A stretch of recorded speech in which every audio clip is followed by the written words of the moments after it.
Hey there, folks. I'm Dan Hollifield. Welcome to Last Man Standing.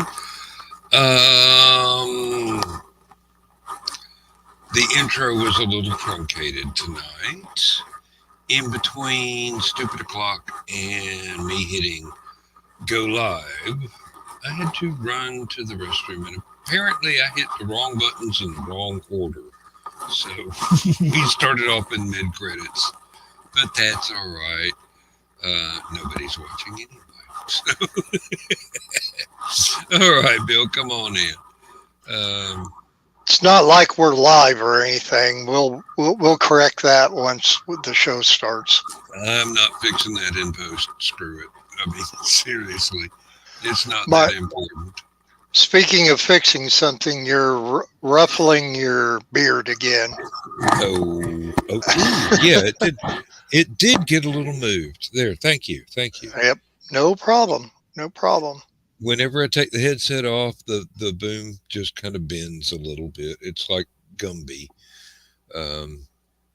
without Pokey there to keep him in good working order. So, or Davy and Goliath with a really bad animator, and that was generally not a show that had a really bad animator. So there. I used to watch it every Sunday morning. Oh, I did too. And what was one with Jot the Dot or? Yeah, there was. What was the other one I used to watch? I think also came on Sunday morning, or maybe it came on during Captain Kangaroo. Tom Terrific. That was Captain. That was during Captain. Was that Kangaroo? Captain Kangaroo? Okay. Yep. I knew it was on one of them, but on Channel 1, which most TV sets do not have, but the Captain had one that did have Channel 1, and you could hear Mr. Moose in the background putting ping pong balls in a big trapdoor for later. Some of those episodes later on, I know, like after 1976, which he started getting, well, I think most all the original cast was still there, but he had the other guy that was always in the painter's clothes. Dark-haired guy, and he always wore like white bib overalls, kind of painter's clothes. Would have been younger than Bob Keeshan and Mr. Green Jeans. I will have to take your word for it, because I was in school by that time and no longer had access to morning television. Well, we were in high school at the time, but I remember it being on up here at least while we were still getting ready for school. But there came a time to where it was a little embarrassing to admit that you had watched Captain Kangaroo after a certain age. So the more appropriate one up in this area to watch, and it's too bad Skunk still isn't on there. He might remember it. I don't know. WGN-TV had Ray Rayner and Friends on in the morning, which Ray Rayner was one of the original clowns on Bozo's Circus. Yes. Okay. Oliver. That was Ray Rayner. I remember occasionally being able to watch Bozo, but it was still black and white, even on a color TV. Right. So it was probably old recordings. Bozo, Ray Rayner had Cuddly Dudley, which was a kind of Muppet-looking dog. Kind of reminds you of Ralph from the Muppet Show. Yeah. And he would go visit Cuddly Dudley's house, which was a dog house, and he would sit along the edge, and they would read letters that the kids would write. And some of them were pretty funny. And they could, once again, it was like watching Bozo and Cookie interact back and forth on Bozo's Circus. with that underlying adult humor that they would have. That you didn't notice it so much when you were 14 years old, but then 10 years later, you'd say, man, how did they get by with that? Yeah, how did they get away with this stuff? Yeah. There were a lot of things like that over the years. Ironically, Mike Wilkie, who we saw that popped up in the chat on Stupid O'Clock tonight, which I was really glad that he popped in there, considering I forgot to share the show. But he found it maybe from one of the past ones, or I might have invited him to the group, and it might have popped up in his, shown that the show was starting. But Mike has that similar humor. If you ever read Up the Creek or yeah, I have. Watermelon Bones, stuff like that, it's that type of, almost a Cindy Kep type as far as somebody that we would know. Yep. And that, but I enjoy Mike's stuff, and I was glad to see him pop in. Well, Joe was worried about doing a Hallowcon thing, and here I've got one, unless he just wants to put the year in it.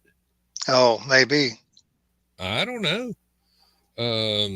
We can run this anytime that I remember to click on it. But these things, they happen. Maybe he just didn't remember that I already had this.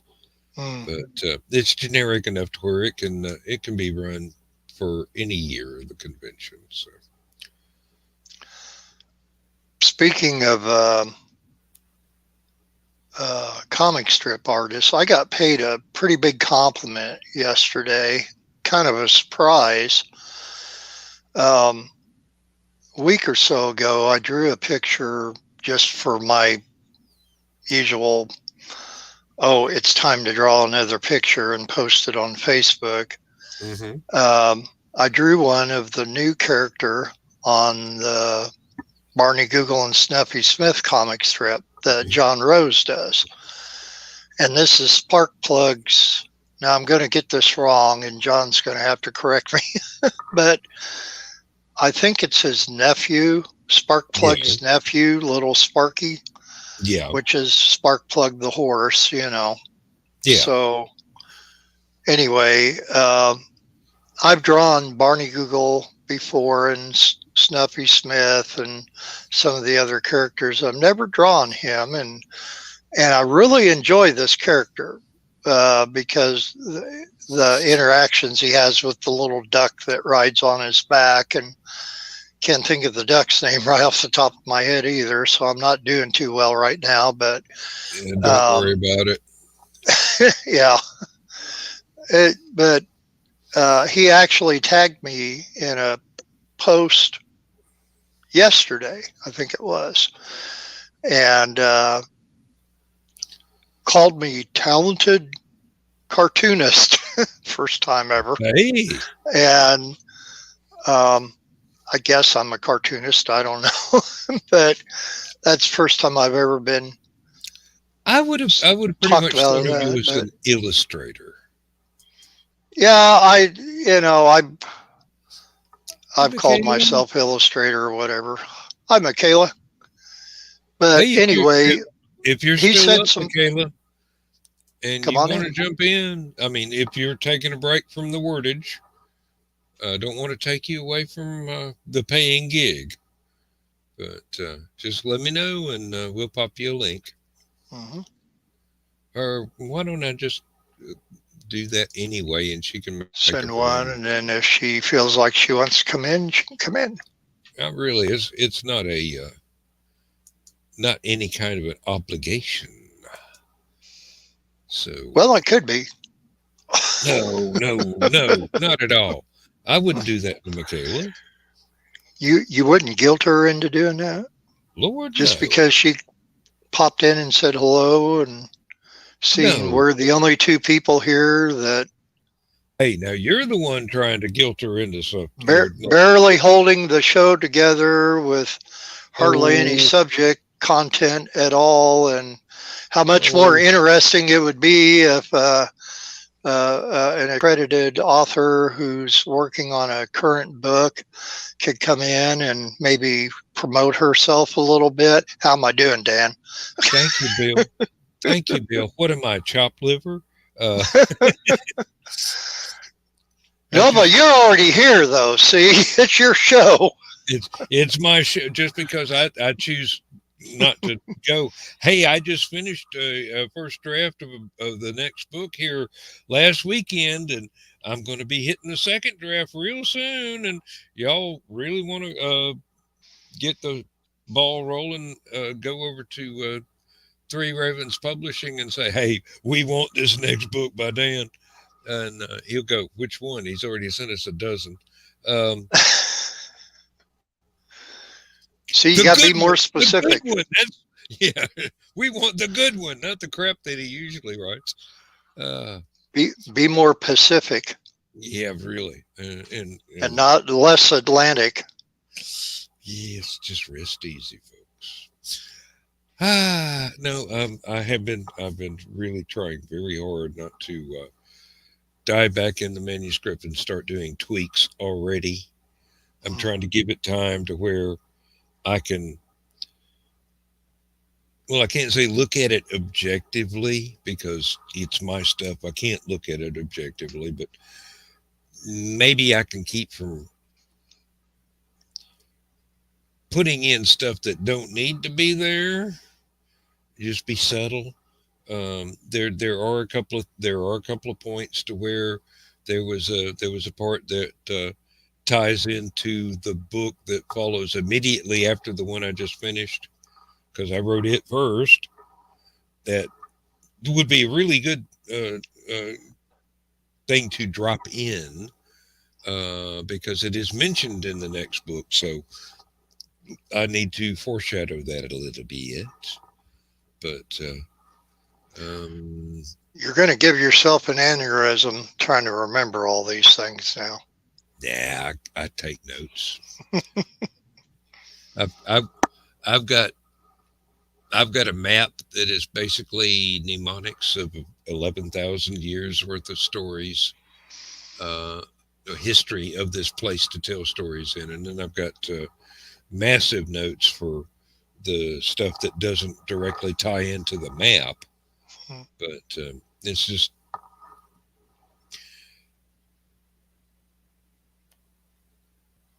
I find it easier to work with the continuity of the different series that I write, so that they kind of hang together a little bit if I write stuff down and keep it where I can find it. And used to be that was on notebook paper, and now it's a little word processor file. I've had to get creative with my file names so that I remember exactly what story which file of notes goes with. But I think everybody goes through that, whether they're working on a book or whether they're working on a PowerPoint presentation or whatever, a recipe. You've always got this stuff you got to remember that you need to put in what it is that's going to get out there in front of people. And there's the lovely Michaela Jade. Oops, she's getting up and she's grabbing something, and it ain't the dog. She's not ready yet.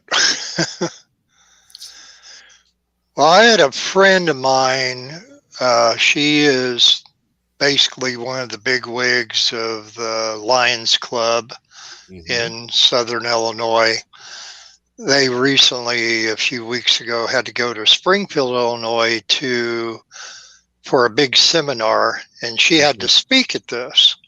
So she spent weeks and weeks and weeks doing this big presentation for all these other fellow Lions Club people that were coming to that, only to, when it was time for her to speak, she got started.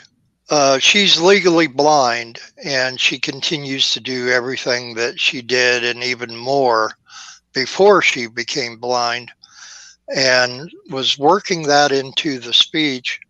And then everything went in an entirely different direction when they started asking questions about things. And but she held up her own apparently, and it's just something. No matter all the planning that you do, I guess when it comes down to it, sometimes, well, like what they say, the best laid plans. Anything live has to be by the seat of your pants. Scripts Mm-hmm. don't work. Nope, they don't. And speaking of the seat of your pants, yeah, no kidding. Yep. Yes, because I was in the shower and you guys were like, "Hey, hop on here." I'm like, "No, not yet." Oh, please, our ratings will I go know. way up. I know. I'd get an OnlyFans. Yeah. Good Lord. I tell you what, some days when you're a writer, it feels like it because you're writing and there's not as much money coming in as there are words going out. Never is. Right. And so for somebody who's used to factory work where you go in, you work your job, you get paid for it. That's really hard to explain to that person if they're not also a creative person. This is true. That the money will come. I have to produce the product first. Yes. Yeah. Well, it follows logically. You got to put out the product. You've got to do the quality control, make sure it's good product. You've got to wait for it to get packaged. You've got to wait for it to get shipped. Yep. And then you've got to wait for it to go on sale. Yes. And for people to find it. Once enough money has accumulated, yeah, you get a check. Yep. So yeah, it's been a ride, that's for sure. And so the thing that keeps me going and keeps money coming into my pocket has been the ghostwriting. Yeah. Which has been kind of fun because then I can go out of because my stuff is historical fantasy, basically. But then I can go out of my stuff and go into a whole new world and play with whosever world that is, and then jump back into mine with fresh eyes. Yeah, it does give you a little bit of perspective when you look at something that someone else has created, and you go through that, and you're actually doing the wordage, but you're using their world, and I run into that every time I jump into a shared universe. It's the same sort of thing, but yeah. Well, and like one that I'm working on isn't necessarily ghostwriting, but it is. So my critique partner and I are working on a series together. Now, when I say together, she has books of her own and I have books of my own. So, but we also work on those books together. Like if she can't make a scene come together, she'll say, "Here's what I want for the scene, but I just can't make it work." Well, I might write that whole scene and she'll go, "Okay, good enough." And we'll move on. Now, technically, I wrote that chapter or that scene, but it's her book, and she'll put her name on it. Now, that might happen with mine as well. So it's kind of ghostwriting. It's kind of co-writing. Yeah, it's more co-writing than ghostwriting, yeah. Right. And so with that project, I really have to think outside the box and think, okay, this is her style of writing. This is the story that we're working with right now. It's not mine. So I can't take it as dark or as twisted as I would with mine, but I still have to play within the parameters of the Western town that we're working on. Well, you do dark and twisted really well. I do. And that's why a lot of times people will be like, "Hey, I wrote this story. Can you spice it up? I want it like level 10. I'm like, okay. Okay. Would you like to take it to 12? Right. Well, maybe we should define our terms here. Now, to you, what is the difference between co-writing and ghostwriting? I know what I think of it as. Right. And basically just what we talked about. Like ghostwriting would be more like, I have this idea for a story. It's not ready for publication. Can you make it ready? I don't care what you do with it. Just make it ready for publication. Here's my outline. Some of them won't even give you an outline. Some of them will be like, here's my idea for this story, and here's the title for the book. Run with it. Okay. Now, what I'm doing right now with my critique partner is more co-writing. Yeah. Because we're throwing ideas back and forth. We're sharing information.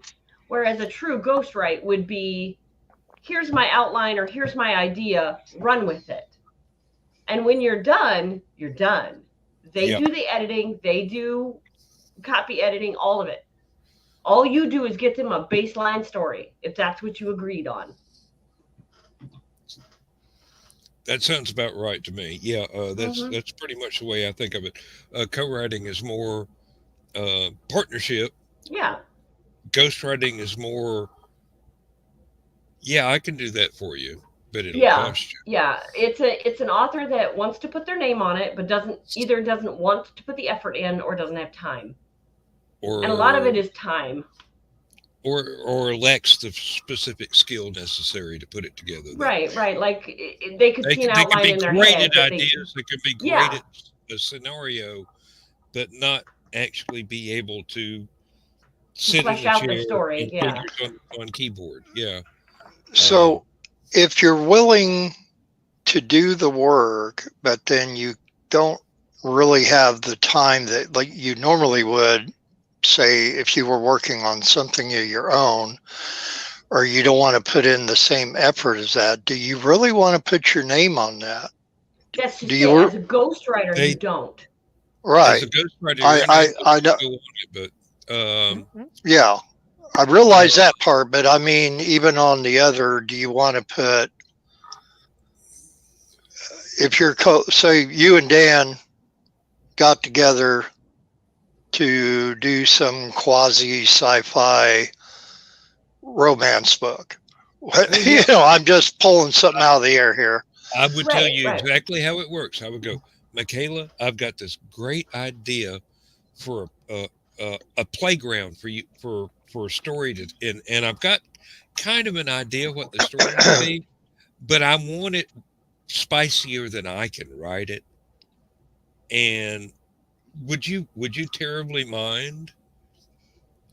And then turn it over to Michaela, and when it comes back, it would be, I doubt seriously that I would put more than one or two tweaks in anything.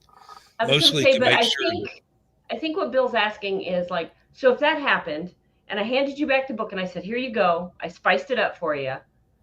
It's then your job, because your name is on the book, to do the editing and maybe a developmental edit to make sure, did I get it all right? Did I cross my T's and dot my I's? And did I follow that storyline you were thinking? And then there's a second kind of ghostwriting where somebody with a name turns over to somebody with the ability to write a chance to write. And then the person with the name sells the book and gives the actual writer a share of the income from it. Could be, depending on the situation you set up, it could be a percentage of the profits, or it could be a lump sum, like it's X amount to so I'll give you half up front and half when you're done. Ron Goulart was never really credited with writing Bill Shatner's Tech War series, but that's the one I was thinking of. Everybody knows that Bill did just pretty much say, here, you do this and I'll put my name on it.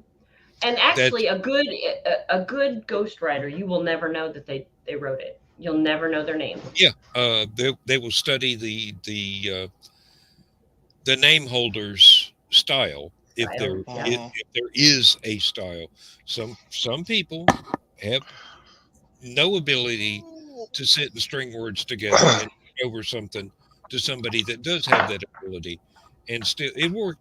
It's complicated. It's one of those professional works.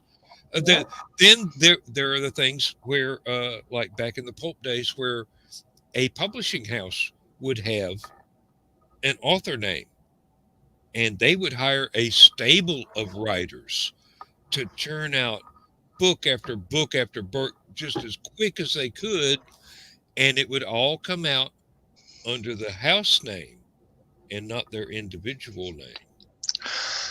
That reminds me of a time back in the 80s when I did some phone soliciting, and I don't even really remember what it was for, selling siding or something like that. And you had this list that you read. It was a script, and you introduced yourself as Lee Grant. Mm-hmm.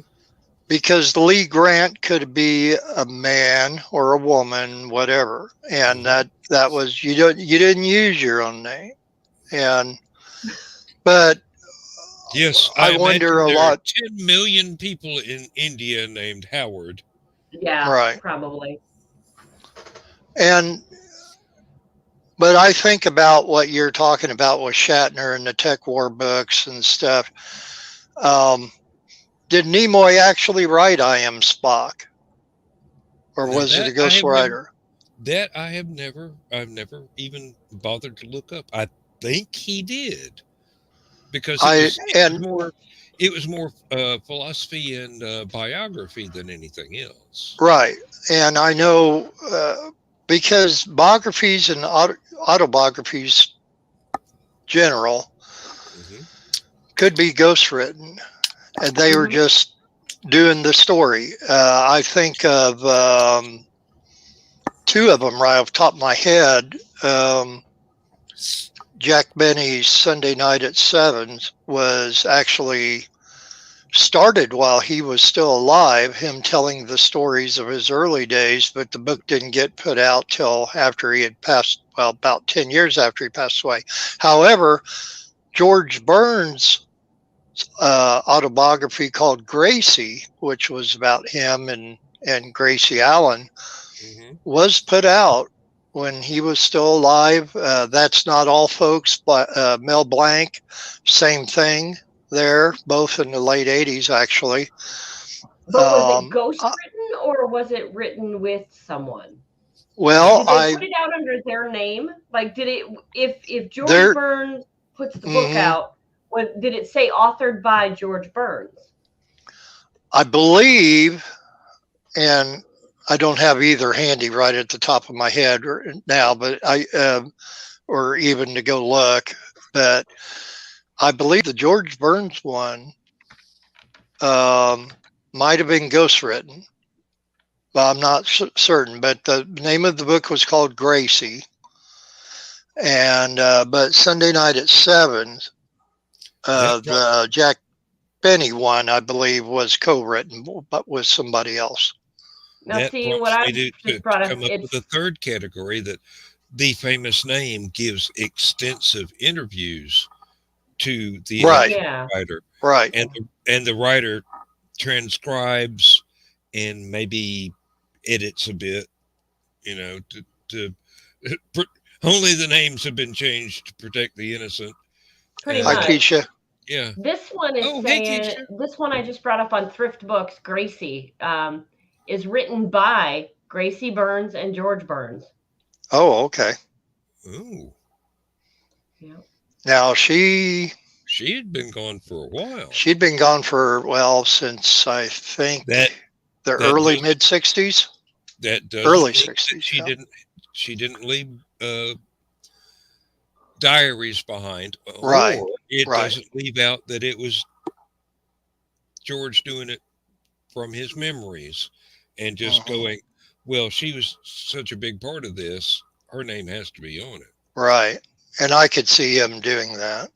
Right. Yeah, and if he was a nice guy. I'm sure it'll say so in the book, in the foreword of it. It should say something like that.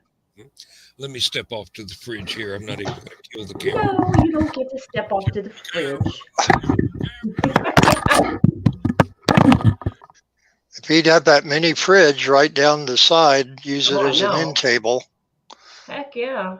But there for a while, I was really heavily into reading biographies and not so much some of the more popular ones that were out in the late 80s, early 90s, but some of these ones that I personally liked, the artists or the actors, what have you.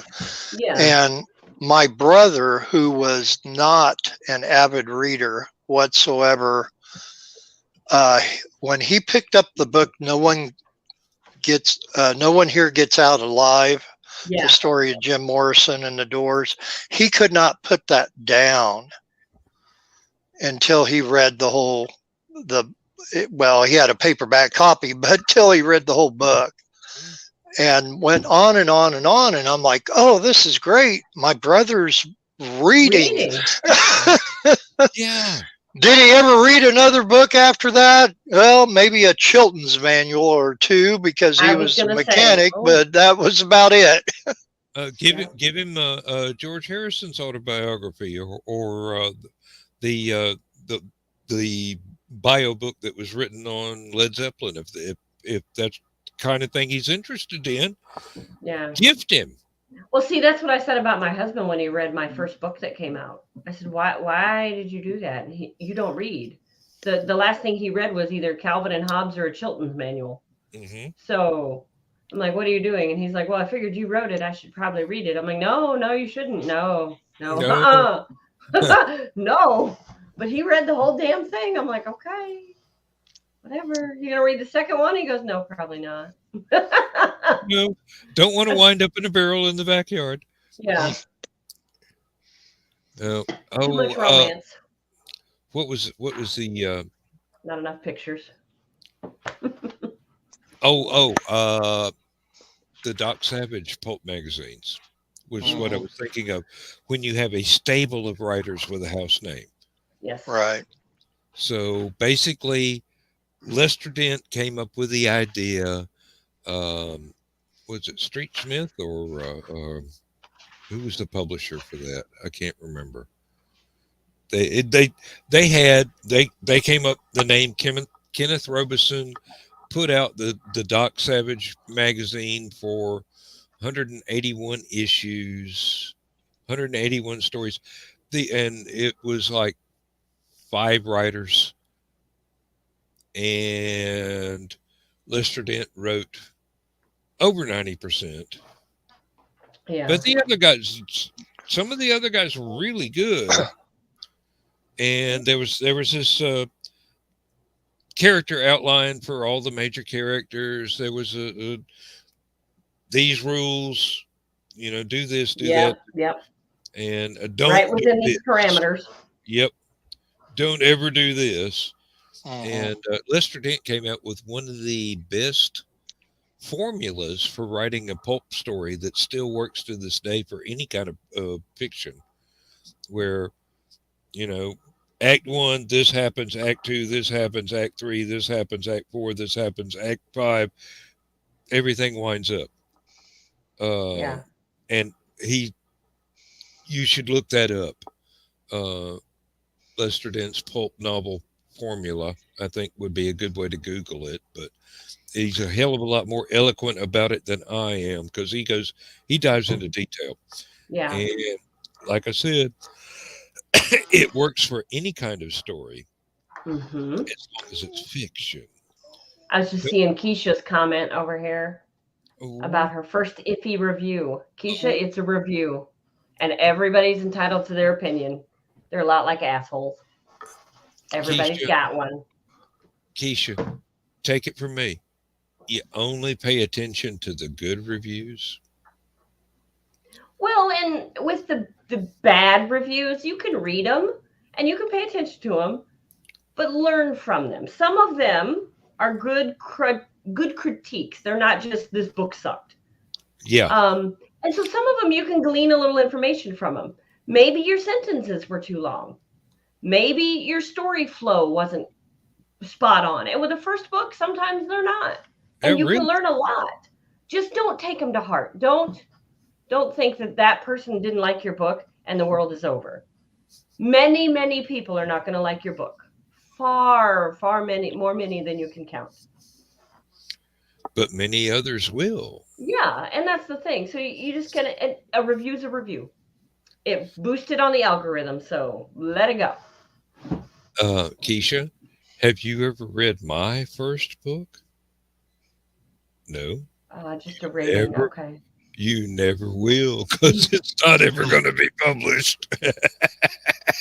That turkey is staying in the drawer. As a matter of fact, I'm going to put that in my will. That fucker has to be burned. Well, honestly, I Before went back anybody can read how bad it was. in the same era that Secret was written. I wrote a modern Western. And I just kind of, just like with Secret, it's in a drawer. Nobody's ever going to see it. And then I thought, well, maybe. No, you don't. Sometimes Maybe. not. Sometimes there might be a good gold nugget in there, Dan. We might have to make you publish it like we did for Keisha. I've still got the notes. It would have to be total rework from the absolute beginning. It was too artsy fartsy. No, seriously. I was trying to do a fivefold vision C. 5 different narrators Okay. weaving their story to come together right towards the end with 5 different endings for each narrator. Ain't gonna happen. It's too. I wouldn't say ain't. It's complicated. It's too artsy. I could do it, but it wouldn't be satisfying. It wouldn't be the kind of thing that I enjoy. Yeah. Dan, here's how you do it. Here's how you do it to make sure that your first book never goes away, because your first book is always your first book for a reason. Mm-hmm. And sounds like you're trying to eliminate that reason. Keep the book. Yeah. Put it within a new book. Maybe the characters are having a play or something, or he's trying to write a book. And your first book is that first book he's trying to write, or the play that they're going to do. And then you have to twist that and make it work. So you're challenging yourself. Yeah, it'd be one of those cases like Stephen King's wife pulling Christine out of the trash can and making him redo it one more time. Well, hey, Christine was a hit. I know, because she pulled it out of the trash can and made him redo it one more time. Well, and that's Secret. Well, people say all the time, you can paper a wall with all the rejection letters I've gotten from publishers, and I was like, okay, I'm ready for that. I've been told no all my life. Yeah, really. I need some more insulation in the house. Right, like bring it on. I've heard no. I know what to do with that. What if they say yes? Holy shitballs! They said yes. Keisha, I'm sorry that you're sick. I don't think I knew that. She's still sick. She's been sick for a little while. So just under the weather. And try and get some sleep, Keisha. And yep. Remember to strap Dolores down into the no cage. Kidding, Lord. Time for Dolores's Dimetap nap. And kiss the ghost goodnight. Yeah. Oh. Yep. Well, a lot of the stuff that was in the first novel turned into world building for everything else. Right, and that's okay. That's what it really wound up being good for, was all the background stuff that was not supposed to be in the story, but in the back of my mind, so I knew how to write the story, is now coming out as established history for the place the stories take place. Yeah. Well, that's like this one that I'm co-writing with Linda right now, is that she's got most of the story in her head. She knows how she wants it to go, but she was having trouble getting words down because she was so stressed out about, life in general. So I said, well, put life over to the side for a minute. Why did you start writing? Remember why you started writing. Because it's fun, because you like to tell stories, because if you don't tell the stories, the people in your head are going to drive you bonkers. So just write. It doesn't matter. It doesn't have to be perfect. It doesn't have to be politically correct. It doesn't have to be pristine the first time that you send it to an editor. It just has to be down on paper. So just put it down on paper. And one of the things we're dealing with is our heroes are all from post-Civil War on the Confederate side. So we're dealing with a lot of that. We're dealing this next book. Yep, you're going to have to make those characters that can be empathized with, which is an uphill battle because they were on the losing side. Yes, but I think we've done a very good job of that. In fact, this next book that comes out, there's not only that, there's a whole mess of problems that are time period specific. And so we don't want to be PC. We don't want to be too PC. You know what I mean? We don't want to sugarcoat it. We want to be historically accurate. And so I think that was part of what held her up. She was like, man, if I write this, people are going to be upset. And I said, no, they're not. Because if they read the whole story, they then get to understand the character. They then get to understand the situation, which was a really tough situation back then. Because if you were born on one side or the other, but didn't agree with that side, you were screwed. Yes, indeed. You know, how do you fight your own family? You know, so there's a lot to deal with there that can be really compelling stories. Well, I'll tell you, Edgar Rice Burroughs did manage to pull that off, making a Confederate soldier a hero who people could empathize with in the John Carter of Mars series. So that was some of the problem with the movie, but the other big problem with the movie was the studio didn't bother to advertise it because they didn't believe in. I mean, you'd think they go, "Oh, this is a guy that made us millions of dollars from Tarzan. Let's run with this." No, they didn't run. They kind of stayed. Let's not forget Jonah Hex. This is true. He's another one that turned out good. And then I'm trying to think of the other one that was also DC Comics that had a Confederate soldier tie-in to the hero end. Was it The Haunted Tank? I didn't read that many of the war comics. Haunted Tank did have a Southern character. Wasn't it the ghost of Johnny Reb or something like that? Jeb Stewart, J.E.B. Stewart. Oh, Jeb Stewart. Yeah, okay. The cavalry commander. Yes, indeed. Yeah. And he kind of possessed the tank. Wasn't it his ghost that possessed the tank? His ghost kind of inspired the tank crew. I don't know if he actually possessed the tank itself. That kind of gives he would tell the tank when to fire, and the crew wasn't even there. Okay. But he how to put this into words? For all the fact that he was on the wrong side, he was a brilliant cavalry commander. Yeah. He had a great grasp of tactics and strategy. And that tied into what the crew of the Haunted Tank were doing, fighting the Nazis in World War II. They would draw inspiration from this guy that, for all his faults, was a freaking genius. Yeah. Well, that's what military tactics were concerned.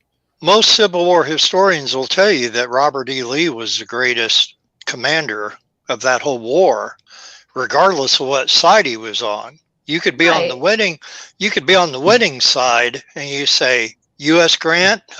No. U.S. Grant had a lot of problems, and U.S. Grant was not as brilliant about things. Lee, he had more to be concerned with, because this was his country, this was his people, and he had to know what to do and when to back down and when to go forward, and there was principles involved, and it went way beyond the slavery end of it. Oh, heck yeah. But and it's like that with every war. I mean, you know, you could. Yeah. I mean, some people disagree with. Well, they'll say Churchill was really brilliant and well liked, but then MacArthur not so much. And then, you know, it's back and forth, Right. and it's a matter of knowing the reasons behind it, because anybody can say anything. But oh heck yeah, back it up with your reasons and facts. Yep, there's no period in history that is ever perfectly black and white. No. And no war is started over one singular thing. I don't care what you say, no war is started over one singular thing. Never. There's always all kinds of things in the background that some people never even find out about until 50 years later. And it isn't like somebody just decided, well, we're going to war today. No, something led up to it. Something caused it, you know. My 13-year-old niece is recently going through studying about President Washington. They're deconstructing his farewell address and finding what he was saying in there, because at the time he was stepping down after, of course, one term of being the president, which, you know, the term limits and all that, of course, were not thought of back then, but he had other things that were important to do. And of course, as you can imagine, people were freaking out because they said, no, we need you. You know, you brought us over here. You separated us from a horrible king, and we're getting away from these taxations that were not fair, and among all the other reasons why people came here. Well, but they had to know his reason why he said, no, it's time for me to step down and time for others to take my place, such as Jefferson and so on and so forth. You either know when to retire or you live long enough to become the villain. And from all my understanding of George Washington, he was really not wanting to be king of America, king for life, and let that go on. Wanted to be, okay, somebody else needs to take a turn now. I've got stuff I got to do back home. Well, Martha is texting me every 5 minutes. Yeah. And those texts take a while getting there back then. Really? We done killed 5 horses with her trying to tell me what to get at the grocery store this afternoon on my way home. Yeah. Well, the thing I tried to convey to my niece was that Washington continued to play a very important part in American history, because there was, you know, we were in the birth of the nation and of the country, and there was so much to do, so much that he did after the fact that he was no longer president, and things that he was involved with afterwards. And of course, trying to get a 13-year-old interested in such things is, you know, it really was hard in that, and they don't really get it then.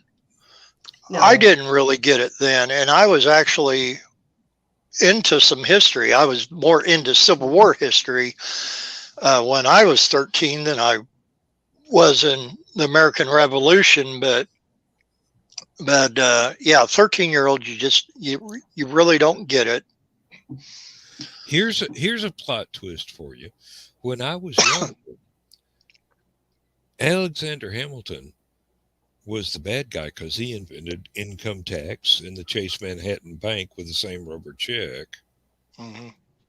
and financed the federal government that way. Mm-hmm. Nowadays, there's a musical where he's the hero. Yeah. Which that's debatable. I mean, But I know the people Yeah. that are making him a hero and that, and there's, well, it's like with anybody. You know, that's a lot of the people who villainize a lot of our founding fathers. well, okay. Thomas Jefferson, great philosopher, slave owner. Mm-hmm. But who wasn't? Right. See, that's the point. That's the thing. That was normal. Whatever we consider right or wrong today without the was considered right back in that day. Right. And that's part of what, when we write about it, even though we write fiction, people get very offended. And it's like, no, wait a minute. We write historical fiction.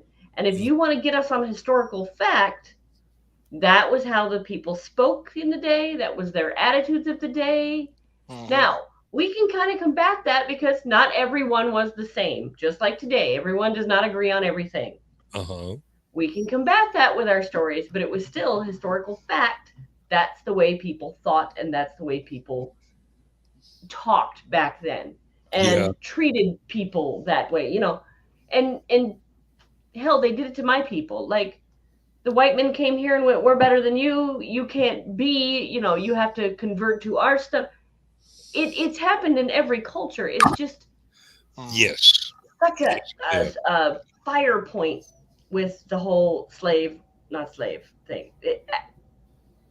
It's happened in every stinking culture. And we need to know it so we don't go back to it. Yeah, that's the thing. A lot of people have forgotten that it was not just some new thing that was invented for the founding of the U.S. Even Native Americans had slaves. It went back to prehistoric times, basically.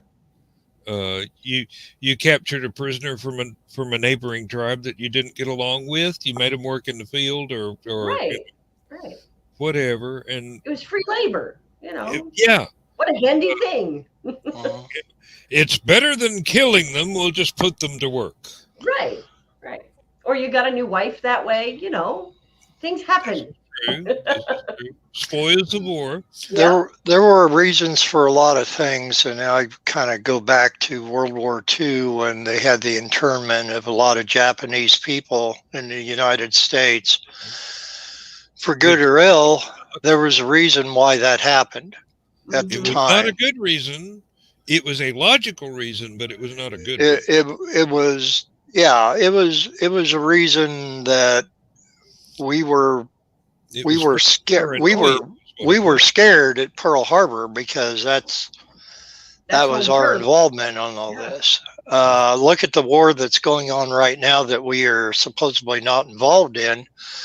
Now they're talking about Russia coming out against the United States, possibly going into germ warfare, possibly going into nuclear warfare, other things such as that. If there's another Pearl Harbor type of attack from Russia, then we're involved. And then we got to, in turn, think, okay, who that's over here in the United States right now is safe to be here? And I don't mean for them, but for us. And who isn't? And so you go through that. You're not going to do another repeat of World War II by taking George Takei's family and keeping them in one place for a while, but in a prison camp in Alabama. You got to turn around and you got to think, are you infringing on them, or is it due to the safety of the greater good, which is the people of the United States, because of all the spies and everything else. You have to identify who this person actually is. What is the threat from this person compared to the next person? Mm-hmm.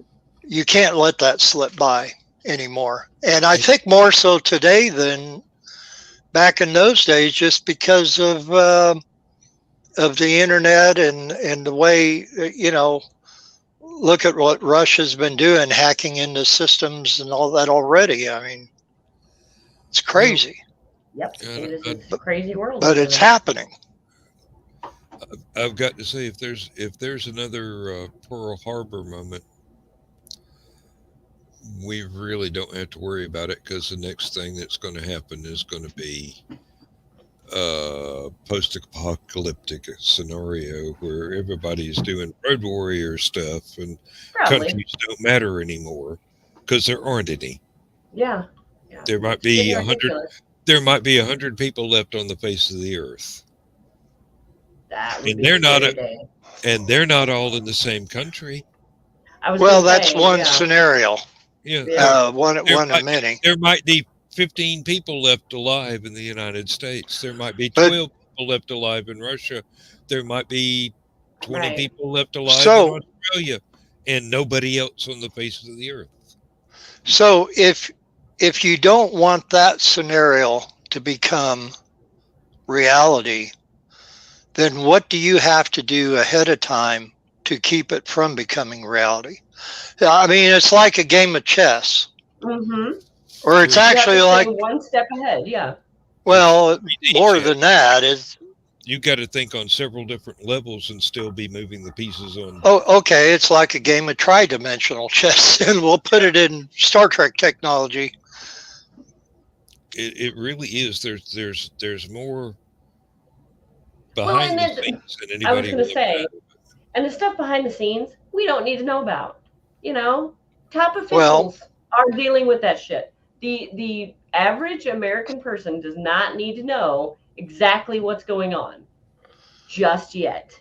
Because you won't understand it. So something that might infuriate some people. The context would be and say this is wrong. You wouldn't be able to understand it because you didn't have possession of all the relevant. Right.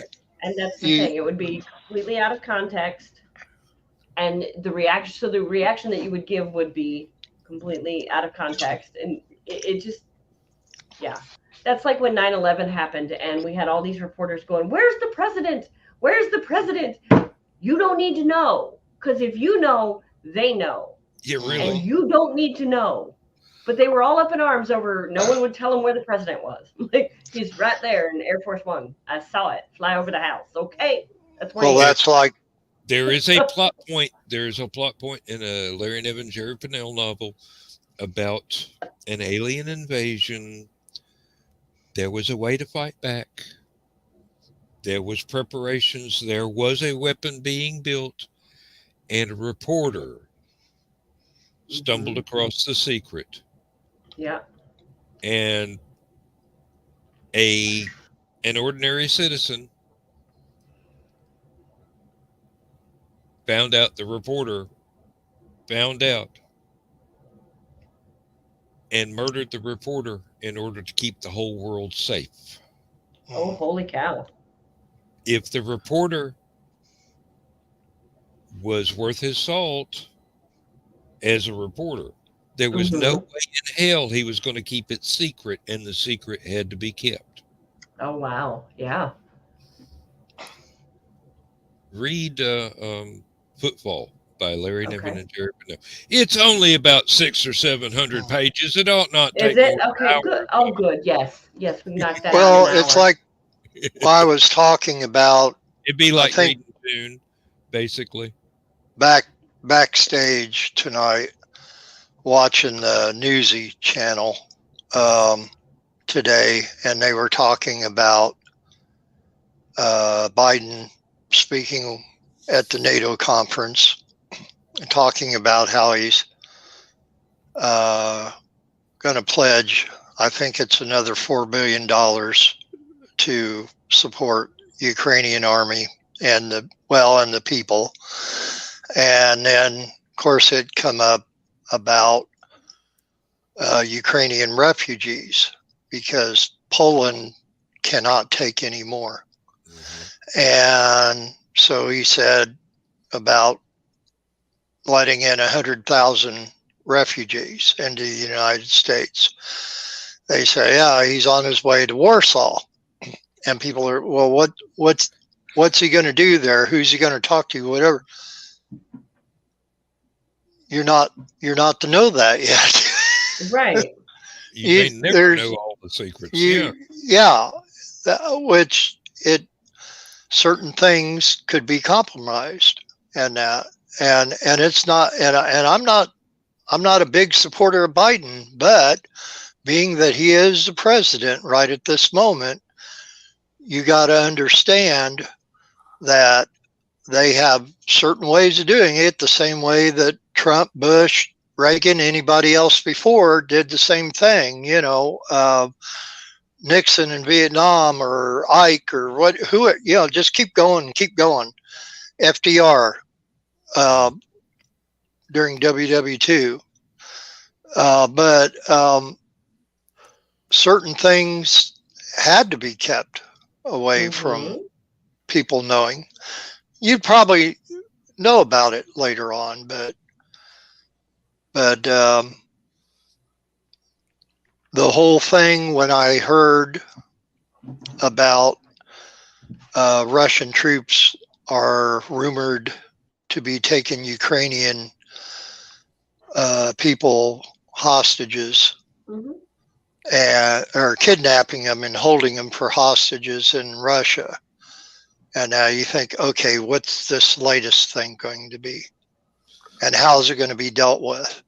Yeah. And the fact of the matter is that if this is all 100% true on that, there's probably already being dealt with already. Oh, probably. Because it happened yesterday and you're hearing about it today. Right. So yeah, there's already forces dealing with it. And even though you got the news report, a day later, it's old news by the time we get it. And then there's the other hand of that. Was it actually real? Or was it somebody said that somebody said that somebody said? Yeah, because these days news is not news. That's what kills me. It used to be. News is entertainment now. Yeah, you could tune into the nightly news and they would tell you, hey, here's what went on in your community. Here's the weather. And here's some sports. Now it's, oh, hey, we're going to report on the same thing that the national news reported on. Not tell you anything about what happened in your community, except that maybe somebody got shot, depending on where you live. And then we're going to tell you the news and the sports. You really, and what did that have to do with my world? We're going to be wrong about the weather too. Yeah, and what did that have to do with my world and what goes on with me? A lot of them don't even report on any legislation going on in your state or your town or they don't report on that anymore. Oh yeah, if you find out about it, you might vote against it. Yeah, or for it, or have an opinion. God forbid. Yeah, really. Now, Bill, I'm not saying that what you have found out is untrue. I'm just saying there are instances where things have been reported as fact that are only opinion. It's just, you got to weed through the weeds, Yeah. Well, really. I think, if I just seen it pop up on Facebook through certain news source, I would be less apt to believe it right away. But two major television and radio network news sources, I'm a little bit more apt to believe it. Either way, whether I totally believe it or totally disbelieve it, I'm a little bit distressed by it. I'm concerned. I think we should be concerned, but not to the point to where it's ruling our lives, because that's where we have to have faith in our military leaders and the government Yeah. leaders Right. to a certain extent that things are being done to take care of it. But I don't have as much faith in reporting. I Yeah. mean, Yeah. we no longer have Chet and David and Walter telling us this is what we saw. Make Y'all your make up your opinion. own minds. Yep. Well, the Nowadays, thing, the news is telling people how to think. Hmm. well, some Yep. of them are trying to go the other way again and saying, Hey, more we're power. just going to do the news. And Yeah. I remember when Newsmax came out, and what's the one on TV now that's syndicated? Was that News Nation Might or be. what? But anyway, um, you'll find that the hype and the breaking news every 6 minutes on CNN when it's 4 day, 5 day old news and Yeah. they're Yeah. I saying love breaking that. news. Hey, People we're are going to tell tired you of that, something, but first you need to buy this car. right? Yeah. Or they do the teaser thing on your local nightly news of, hey, at 6 o'clock we're going to tell you what this deadly food poisoning thing could be. Yeah. You know, don't eat anything in your fridge until after you've watched this. Yeah, really. Like, really? That's Yeah, not clickbait at all, is it? yeah. And something is The news not turns that. out to be if you live in Argentina, don't buy Yeah. lettuce locally. Yeah. Like, Right. what the hell does that have to do with anything locally? Yeah, Because, really. honest to God, I should not be seeing the same local news that Dan sees or that Bill sees. Because we all live in different locations. Like, Mm-hmm. how the hell is that local news if I'm seeing everything that the Today Show Well, can broadcast? and we shouldn't all be concerned about the same exact thing as the next person. Now, I listen to the Farm Report every day at noon on WITY out of Danville here. Used to watch that And on TV before school every morning what? because I was a farmer's child, and Yeah. that was important. Well, the name I mentioned, the skunk earlier, and he just had that glazed over look when I said Orion Samuelson. He was big around here, and he'd retired, but his sidekick Max Armstrong is still big, and so when I'm watching or not watching, but listening to that today, they're talking about avian bird flu. Mm-hmm. And that my first thought is, well, that doesn't concern me. But then you think of somebody like Keisha or anybody that has poultry, Right. chickens, things like that. They need to listen to that because that will affect them. Eventually, yeah. And you can't. It's I guess like cows having mad cow disease, whatever. What was it, hoof and mouth disease or whatever back in the day? There's been a couple different things that go around. Yeah, and stuff like that still happens, and they'll tell you if you're seeing any great number of dead birds in their area. Even in white-tailed deer, because I'm a hunter, I pay attention to that stuff. Mm-hmm. Certain counties have a thing called chronic wasting disease. And if you notice deer acting funny, there are certain things that they do that are triggers or signs that they have chronic wasting disease. So in those counties, they advise you that when you get your deer, have it processed professionally because those guys know what to look for. Mm-hmm. You know, and we've harvested a deer before where we've pulled the skin and the entire meat was all purple and yellow. So we had to throw it. It was all diseased. But that's the only, we've not seen anything in our herd. And that's the other thing is we do herd management.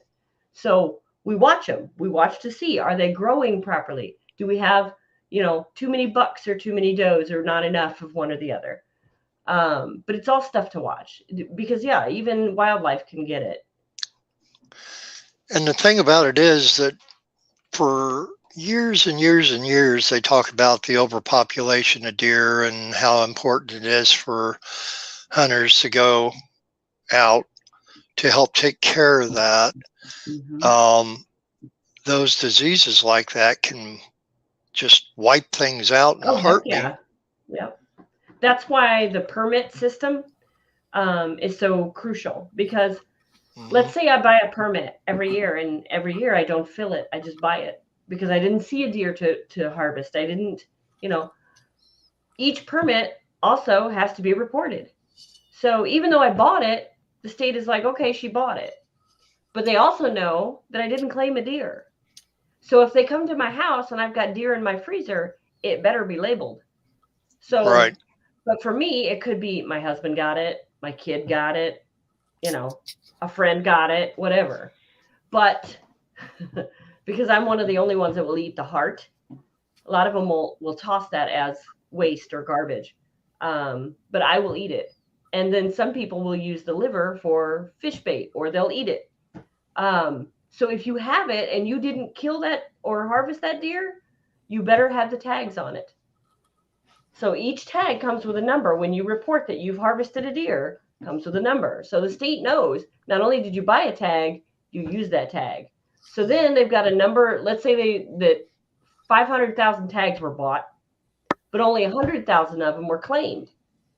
So that means we have all these people buying tags, and either they didn't see them, or we have a giant problem because no one is claiming the deer that they did. So that's one of their ways that they can kind of look at the population and go, okay, everybody's buying permits, but nobody's harvesting any deer. Does that mean we don't have any to harvest? So they're always watching populations. Yeah, and it's the same thing with fishing tags. All of the money supposedly goes to conserving the environment. Yep. So even if you buy a deer tag and you don't kill a deer, you're still helping. Oh, heck yeah. Yeah, because that all goes to conservation efforts. Yeah. Now, if you buy one tag and kill 3 deer, then we have a problem. Yep. Well, and that's the one thing that when people get on me about, oh, how could you kill an animal? Well, let me put it this way, sweetheart. An archery permit cost me $40. So for $40, I can kill 2 animals. 2 animals that field dress, meaning the meat that I get off of them weighs anywhere from 100 to 200 pounds. Can you go to the grocery store and buy 200 pounds of meat for $40? I don't know of a grocery store you can. Not even if it's made out of soybeans, no. Bingo. So I just fed my family for the entire year for $40. So then they would say, okay, but you have a permit, your husband has a permit, your friends have permits, your kids have permits. Do you really need all those deer? To which I say, yes, we do, because we use that much meat and we give it to families in need. Every year, there's a family that I know that I can go to and I can say, hey, I know their freezers are a little lean right now. Let me give them the stuff I got last year, cleans out my freezer, gets everybody food that they need. It's still good, just because it's from last year doesn't mean anything. It's been in the freezer the whole time. Right, and packaged for the freezer. It's not packaged for the refrigerator. Yeah. So it's for me, it's more of survival than it is for, oh, I'm out there getting a trophy, Back in the day. Unfortunately, there's still some of those left around though, that you got to watch out for. And and there's they poachers. Give the other, they give them a bad name. Well, and that's like with anything, and even because we're bikers, we see it all the time with bikes. We see the guys doing the white lining and running down the side of the highway to pass somebody where you're not supposed to. We see the guys being idiots on the crotch rocket. And it's like, we're not all that way. We're not all shitheads. Well, but the shitheads give everybody else a bad name. Yep. Yeah. So, and it's everywhere. It's in every demographic. It's exactly the same in lots and lots of different. You could name off anybody that's got a bad reputation for their particular job or their particular hobby or endeavor, whatever it is. And you will find out It's just the idiots Mm-hmm. that are screwing things up for everybody else. Yep. Okay, guys, I'm going to head to bed. It has been a long day, and tomorrow's going to be another one. We'll make it productive. Oh, yeah. Yep, got to finish all 9 of those books. Not tomorrow, no. No, not tomorrow. Maybe one will get finished tomorrow. So, but I'll see ya. All right. Oh, Yeah, we that was fun. mm-hmm. You're I don't know if you need to do a mic adjustment again. You were a little tinny. How about now? There you go. Now we got you. It's where I put the mic and where I adjust the head strap to where it feels comfortable, and it's not always the same time every time I come back from the bathroom. So it's all right, folks.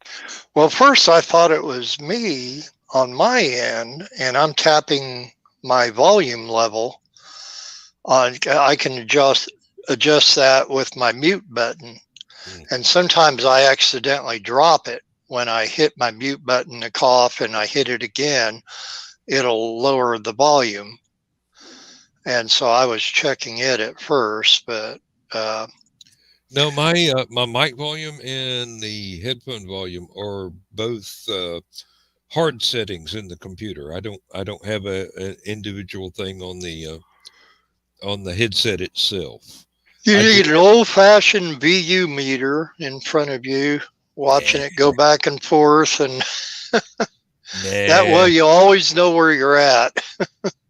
Somebody can just say, "Hey, that's a little quiet," or "Hey, you got it too close to your beard again. I can't hear you for the filter."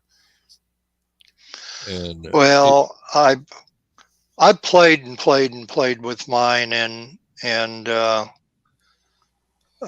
course I don't have the beard to contend with, but I know that if I drop mine to chin level or a little bit below, it seems what will work for me, at least, I guess. Especially if I'm taking a drink of Coke or something, and that way I won't accidentally bump it the way I used to when I had it up higher. But what's really weird is on this computer, I've got the speakers set for 6% of volume, and I can hear everything just fine. On the other computer, it's got to be at least 87 to 90%. Oh, hey, Mike. How you doing? Is the sun coming up over there? I'm dreading it coming up over here because that means I got to go to work again. I thought I was Facebook friends with Mike a long time ago, and I seen something that he had posted a while back. I might have been in the Stupid O'Clock group or something. Went to tap on it, looked, and we're not friends? What the heck? So I had to go ahead, take care of that. Yeah, but I'm glad that I am now. It's just one of those things. I don't even remember how many friends I have right now, but I know I'm a little bit over halfway of my allotted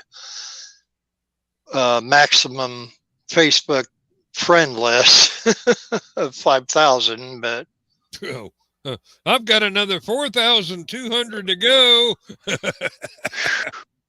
Well, ironically enough, I'll see some that'll drop out every once in a while, and I think, oh, what did I do to piss somebody off this time? But chances are it's somebody that have gotten hacked and they cannot get back into their Facebook and create a new one, because then I'll see a request or something. And so I got to be ever so careful before accepting that request. There is a lady that Lindsay and I know who has no less than 7 active Facebook profiles because she never writes down her password. And if something happens, she has to create a new account to get back in. And she only uses her cell phone, so that makes it even more likely that it's going to be one of those things where they ask her to log in and she don't remember how, so she just creates another account. It's really bad on her birthday. That's the only reason I know how many accounts she has, is because it all shows up on the same day. So, I got a few like that. yeah. You say, okay, which one should I say happy birthday on? I just go ahead and say happy birthday on all of them. And oh, see, you're more generous than I am. I'm like, I'm going to do one, and if this is their current account and they see it, then fine, and then if not, then oh well. I never know which one is current and which one is ancient. And quite frankly, I don't care. It doesn't take that much of my time to go, happy birthday, exclamation point, click, send. Now, I do all that on the iPad, and it does have the predictive text. It's like, it's not like I'm having to type everything every time. Right. Motorola phones like that too. For those of you that are insulted because I go, it's your birthday, click, click, click, send. I'm sorry, but I am thinking about you when I'm doing that. I have gotten used to the modern comforts of life, and I'm a very busy fellow. Some people will go at the beginning of the month and say, everybody that's got birthdays in April, happy birthday. And then that's their way of covering everybody. Well, that's the birthday thing is the main reason I go on Facebook every day, is to go, hey, somebody's having a birthday today. I need to say happy birthday.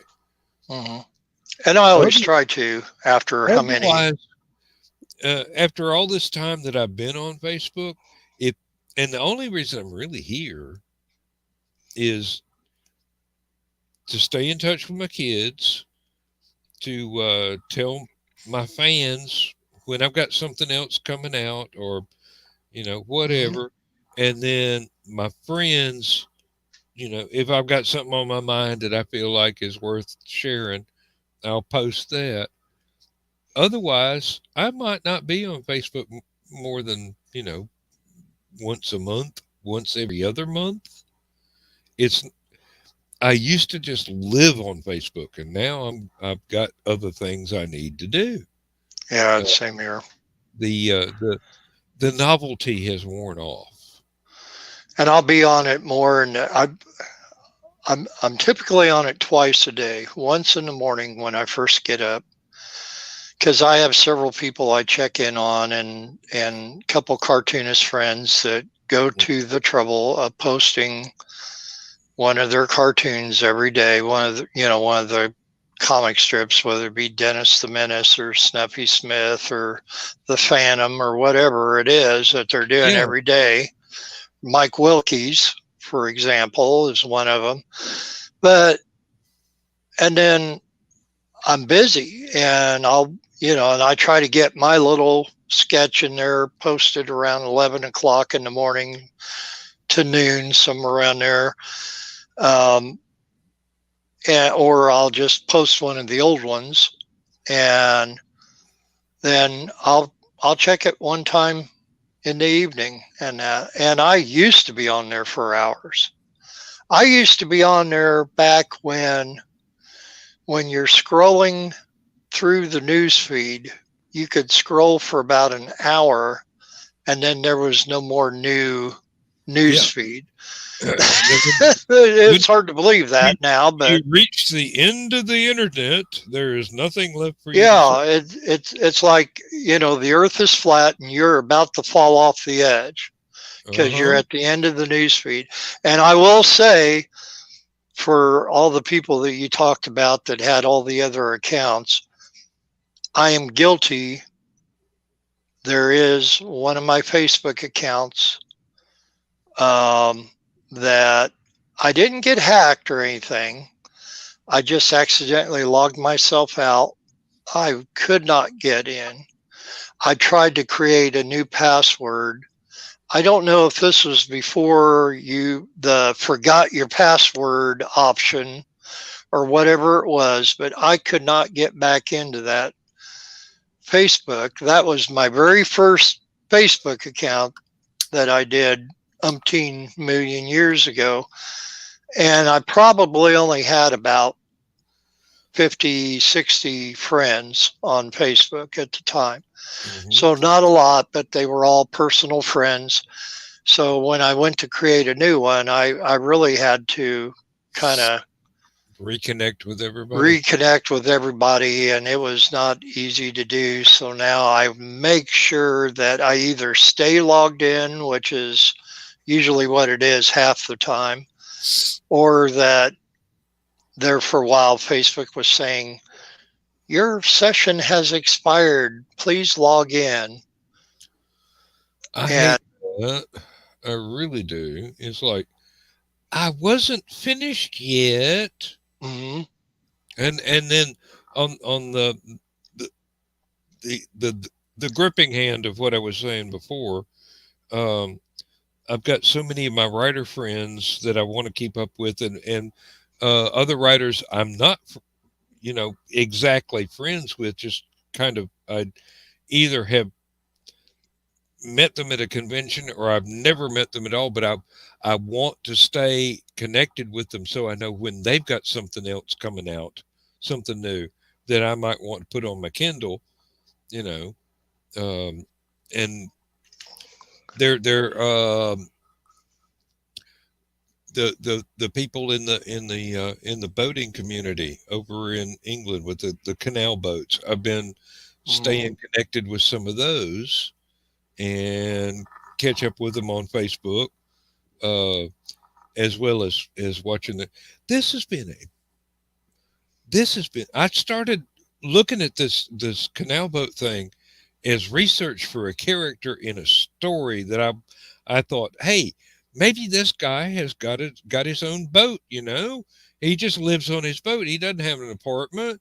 And I start watching and I'm going, oh wow, this is neat. Oh, that's beautiful.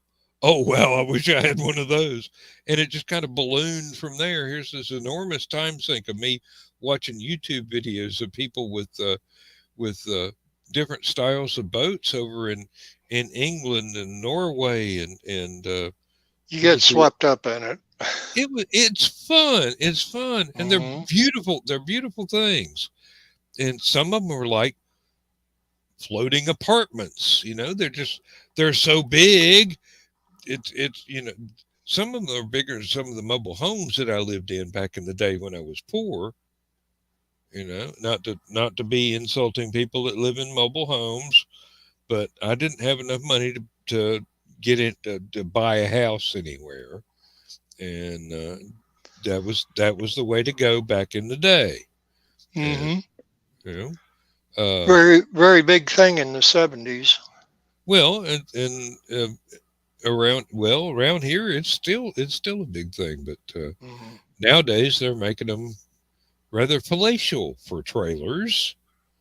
You wouldn't, if you didn't see the metal siding and the anchors holding it to the ground, you would think it was a real house. I mean, I get swept up in a lot of those shows, and it's not so much on YouTube or, well, of course I don't have the Netflix or anything like that, but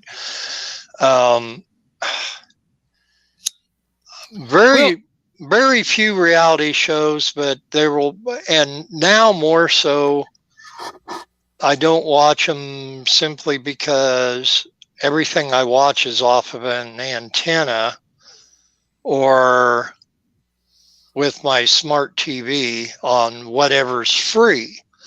Not a paid channel, but a free channel. But I was getting blood work done last week. I was sitting in the waiting room, and they had the TV on in the waiting room and HGTV, and watching one of the reality shows, and I accidentally got caught up in it a little bit. And then when they called my name to go back to get my blood work done, I kind of wanted to, okay, I'll be there in a minute, but I knew better than to say that. But let me finish watching this video. Well, that's like last night. There's it's another over the air channel. It's called Defy, DEFY, and that channel and Newsy, which was an over the air news channel, which I'm actually kind of liking that one.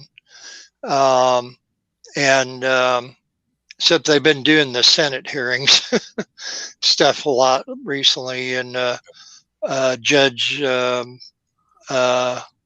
Jackson, the one that they've been questioning the last couple of days, which I guess they just wrapped that up. But the Defy channel is basically rerunning all the old American Pickers, which I love that show. Just simply because I like doing that kind of stuff. Well, that's why Laura and I go to the auction every Friday night and such things. But yeah, they do that. Axemen, Swamp People, the Ice Road Truckers, a lot of the Pawn Stars. I will occasionally watch that one. And Duck Dynasty, which I used to watch that religiously, and now I started to watch an episode of it when I saw that it was on whatever day it is. They'll take one day, and they'll take one show. Like yesterday, all day long, you're like binge watching one show for the whole day. So each day is a different show. Yesterday, it was all American Pickers. So whatever, if I normally watch something at a certain time in the evening, believe you me, if it was something that I've seen before and didn't care to want to see it again, I'm popping back onto American Pickers. Yep. And I might have seen that one 50 times or whatever, but I just hadn't seen it in a while. So, well, on YouTube, I've got several different true crime things that I will watch, and there's some archaeology stuff that I will watch, and it's like a regular show. It's just not on TV. Right. And there are some things that I have watched that I thought would be interesting, and it turns out to be. There's so much woo here. I feel like I ought to be eating chow mein or something. My little sister Jenny used to watch. That was probably a very racist remark, and I didn't mean it to be. The woo woo factor is really high on a lot of things, and I can't. As open-minded as I am, I don't want to be. I would like to be a critical thinker, and this has merit.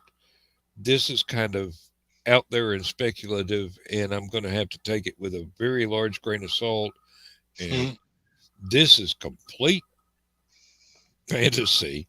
And Lord, I could write a book about some of this stuff, but now when you said the woo factor, I thought maybe you were kind of evoking Ric Flair. No, I've never been a wrestling fan. Woo factor. No. This is like the woo woo, really out there, spooky. Oh, okay. Like lizard people being the royal family of England or something. Woo factor. Well, Laura has several of those shows that she watches. It's called Nine. Let's see. I got to think about this second because I gave it another name to kind of poke fun at it. Yeah. It's called 90 Day Fiance. Oh. I called it. I pick on her about the show, which she's interested in it, and she tells me about it, and I typically can be interested in some of it, and some I'm not.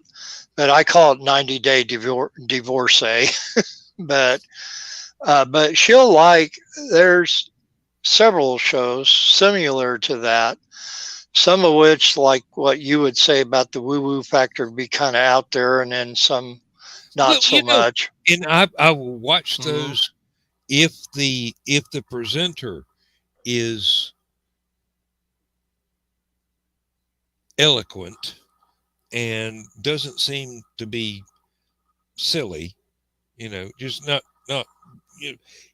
and it's the same reason that I would watch something that is on some far out there left field conspiracy theory, for the entertainment value of knowing what people can come up with when they don't know how to apply Occam's razor and try and figure out what's the most likely scenario here.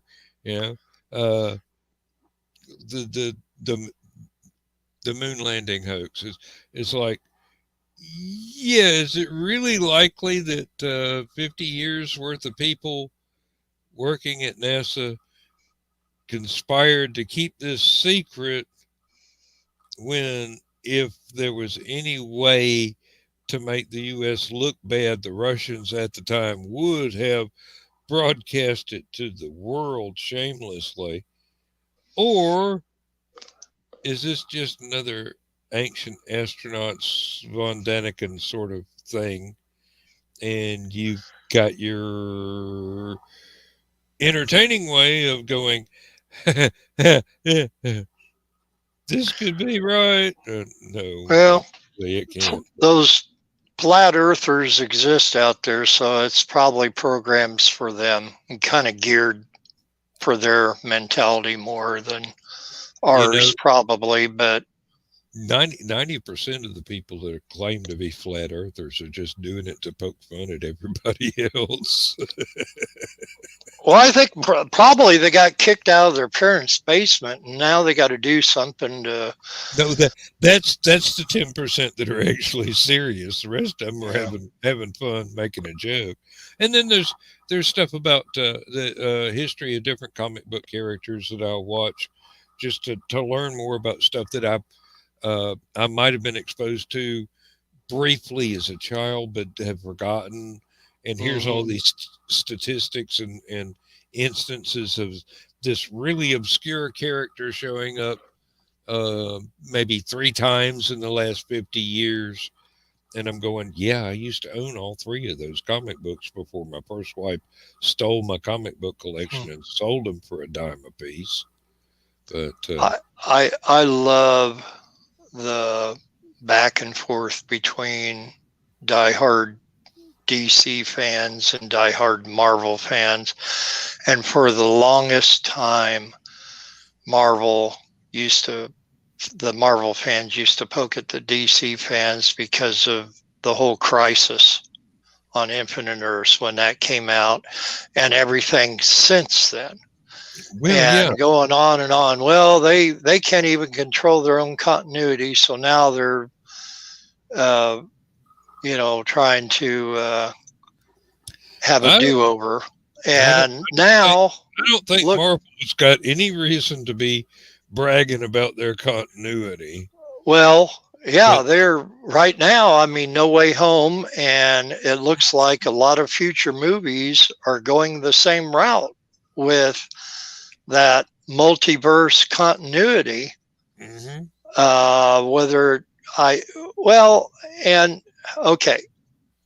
a superhero movie fan. I love the fact if you would have told me in 1976 or 1975 even that superhero movies were going to be this prevalent as they are today, I would say, oh, how great that would be, but it's never going to happen. Even after Superman came out in 78, I still would say, oh, it's never going to happen. Well, now that it's happened, and as many of them as I have loved, I will be painfully honest in saying some of these movies are getting to be a drag. I'm getting a little burnt. You need to take one of these movies in a different direction or do something entirely to the point of the actual book when it came out. I saw a lot of that in the Batman that just came out. For all the good and ill, and it's a very dark movie, and it's not for everybody. It is just it's painfully dark in so many areas. And even though it's PG-13, don't take a 13-year-old to this movie. But they're actually doing something with it, and I'm curious because they claim it's going to be a trilogy and no more than that. How the direction that they're going to go with it and that, but it's for the very same reason though, because of somebody didn't go take that much of a chance with one of the Marvel movies or even with one of the other DC movies that I just ended up not watching it. I didn't watch the Captain Marvel movie. And meaning the DC or the Marvel Comics Captain Marvel movie because of that, because they didn't go with the Marvel Comics first Captain Marvel. I think there is a certain amount of continuity that you do need to stick with. Yes, the second one was a different Captain Marvel. It was a female and not a male for very good reasons in the books, and that should not be neglected, but I don't think you should start with that one. I think you should start with at the beginning, and that's just my way of thinking of it. And that's why I loved the Black Panther movie so much, because they started that so much like the first Black Panther comics that I was reading in the early mid 70s that I loved so much, because I always wanted Tarzan to be in that, to live in that type of a jungle that the Black Panther did, where there was a mixture of the deepest, darkest Africa type jungle with all this technology that Wakanda had. And that's why I love those stories so much. So I'm glad that they stuck with that. But so, I'm so geared up for the second one, even though we're not going to have our actor in it that was the first Black Panther. Well, I'm sorry I was giggling when you were talking about really dark movies, because there have been entirely too many in the last 20 years where I've looked at the screen and going, has anybody ever thought about turning a light on the set so I can see what's going on? It's like everything happens. It might as well be a blank black screen with sound effects, because you can't see anybody do anything. There's a really funny meme going around right now about all the Batman movies, and it starts off. You saw that one? Yeah, it starts off brightly lit. Adam West. And it starts getting darker and darker and dark till it gets to what supposedly is the one you just saw, and it's like, might as well be a black screen, because you can't see anything going on in there. And I have seen TV shows like that too. Right. For Batman, it should be. Batman should be dark and gritty. And in particularly, you should still be able to see the characters and the action, not just it was a dark and stormy night, and We've got the dark part narrowed down. Well, Here's sound the, effects. there's a scene in the Batman that I think I can easily talk about without any spoilers because the scene has been in several of the trailers. He's going through a cavern, and here's all these people with submachine guns and Uzis and everything else Yeah. that are coming after him. And the only time you see him taking them out is when you see the flash of the gunfire. The gunfire. Yep. And I have read a post by somebody that thought that was one of the most accurate nighttime fighting sequences that anybody has ever. It's brilliant. Yeah. It's absolutely brilliant. And there are several like that throughout the movie. But there's no reason to have the entire movie take place behind smoked glass. I mean, where you can't see anything. Right. And there obviously there's a lot of daytime scenes. And of course, the majority of this was filmed in England.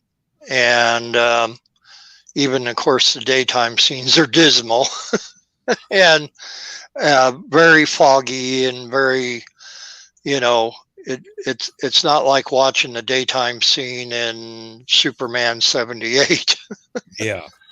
But see, Superman, and that's the difference between a Superman movie and a Batman movie. The Superman movie is supposed to be the bright, promising metropolis where everything is bright and shiny and sunny, and your hero, properly clad in red, white, and blue, is dressed the same way. This is the hero that everybody wants. But unfortunately, a lot of times the hero we deserve is the Batman, who is the dark, gritty. A lot of people wouldn't like him. Not talking about politics, but just the way he dealt with that. I mean, even in this movie, he's a vigilante. He's working with Gordon, but there are a lot who say, this guy, because it actually starts at year 2 of Batman. Yeah. And it's not the hero you want, but it's the hero you deserve because of where you're living and what's going on there. I wouldn't go so far as to say deserve, but I might say need. It's something you could say, well, why couldn't Superman go in and do the same thing? I don't think he could do it the same way that the Batman. There's a reason why he's doing it that way. There's a difference between the Boy Scout and the soldier. Right. And that part of it, there are politics involved. I worked on a sketch today. Yesterday, the sketch I did yesterday that I posted today was Daredevil. I got to thinking, I probably drew the Daredevil before a long time ago, but I don't have any existing drawings of it. And if I did, I may not have posted them anyway, but so I did another one, and it was based on Frank Miller's run of Daredevil in Marvel Comics back in the 80s. So working on another one for Frank Miller's Dark Knight Returns. And the one I was working on all day today, you talk about dark. I'm not going to be able to use that one. I'm going to have to totally redo it and just So anybody listening out there, I will be doing a Frank Miller Dark Knight from the original 4-part miniseries, but it can't be the one that I want because the one I ended up doing was so dark. And I'm thinking, I don't think I could see this well enough. I don't think and the medium, what I used to do it with, didn't turn out quite the way I wanted it. I think if I could have painted it, it might have been better, or done it digitally, which would have been the cheating way of doing it, but it could have even been better. But this way, no. And so I decided on something a little different to do. But once again, that's kind of the way he's appeared. I think some of the most illustrations of Batman that really got me the most and influenced me more than anybody else were the ones where the illustrations were a lot of shadow in them, because you're not supposed to see him the way you see Superman in broad daylight. And well, like Chris said, Superman is an ideal, while Batman is more realistic and darker reality. Well, it's entirely true, and they are yin and yang, you know. Yes, and that worked out really, really well once the publisher figured out that's exactly what they needed to be.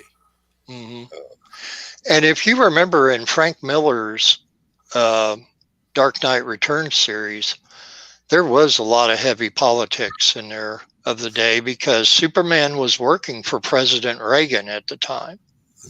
And there was a lot of heat that Frank Miller took back then because of that. But then you had to play it a certain way. And then, I mean, he even took heat when the Joker killed David Letterman in it. And you think Letterman, everybody was watching Letterman back then. Yep. All right. What? No. The original question was stupid. Let me rephrase it in my head before I ask it. Alex Ross's Kingdom Come, is that not just absolutely gorgeous artwork? Everything he does is gorgeous. I've been following him, and he's been putting out some new stuff, and it's first, I loved it that he was basing everything, all his paintings. I mean, he had people dressed in costumes to get it right. But now I don't think it's so much that as just the interpretation that he has with everything. And Kingdom Come was perfect representation of that. And of course, you know, there's a piece in there. There is a panel, or a couple panels, that I thoroughly enjoy because of the monkeys references. And the first time I read Kingdom Come, I totally skipped over it, didn't see it. And somebody told me one day, they said, "Hey, Bill, I know you're a big Monkees fan, and that you read Kingdom Come yet?" Yeah. What about it? And I had to be told, well, I don't want to give anything away, but read it again. So now I'm scrutinizing every page. And it took a while for me to see the Easter egg in there. But once I found it, I thought, yep, I'm kind of liking this guy. Now, Chris, you're absolutely right. This is not meant to be a comic show, but it's one of the things that Bill and I have it as common ground that we can carry on a conversation with for another 4 minutes 4 minutes, yeah. until the end of the show. Well, we usually go kind of the other direction, usually with music and stuff, but this This is kind of covers both bases, I think. well, I mean, Briefly. when Chris and I get together one on one, we usually talk about music because that's what we have in common.